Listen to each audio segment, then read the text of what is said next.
নির্বাচন মানে উৎসব, গণতন্ত্রের উদযাপন, কিন্তু সেই নির্বাচনের পটভূমিতে বাড়ছে গুপ্ত হামলার শঙ্কা, আর নীরবে ছড়িয়ে পড়ছে অবৈধ অস্ত্রের আতঙ্ক। এখনো আনুষ্ঠানিক শুরু হয়নি নির্বাচনী প্রচারণা। জাতীয় নির্বাচনকে সামনে রেখে চোরাগুপ্তা হামলা, অবৈধ অস্ত্রের ব্যবহার ও নাশকতার আশঙ্কা আরও প্রবল হচ্ছে। নির্বাচন যত ঘনিয়ে আসছে ততই বাড়ছে অদৃশ্য আতঙ্ক। রাত মানেই গুপ্ত হামলার আশঙ্কা, এটা আবার কখনো কখনো দিনের আলোতেই ঘটছে প্রকাশ্যে।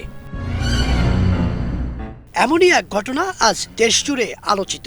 রাজধানীর পল্টন এলাকায় প্রচারণা শেষে রিকশা যুগে ফেরার পথে ঢাকা ৮ আসনের সম্ভাব্য স্বতন্ত্র প্রার্থী শরীফ ওসমান হাদির উপর গুলি চালায় গুপ্ত ঘাতক।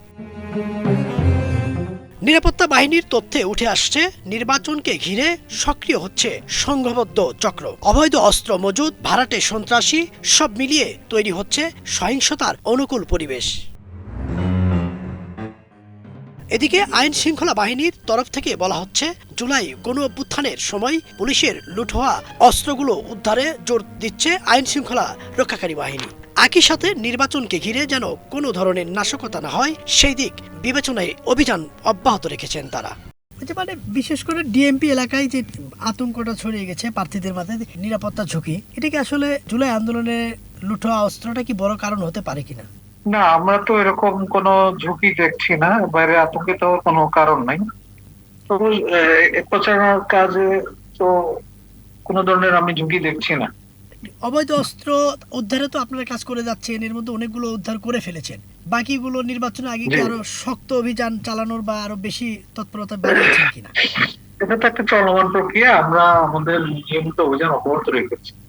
অপরাধ বিশেষজ্ঞরা বলছেন, নির্বাচনী মাঠে জুলাই আন্দোলনে লুট হওয়া অস্ত্র আতঙ্কের বড় কারণ হতে পারে। পুলিশের তথ্য অনুযায়ী এখন পর্যন্ত হারিয়ে যাওয়া ১,৩37টি অস্ত্র উদ্ধার হয়নি, এর মধ্যে ৪০০টির মতো পিস্তলও রয়েছে। প্রশাসন বলছে তারা সতর্ক, চালানো হচ্ছে বিশেষ অভিযান। তবে প্রশ্ন কিন্তু থেকেই যায়, এই সতর্কতা কি যথেষ্ট? ইদ্রিস আলম, বাংলা ভিশন, ঢাকা।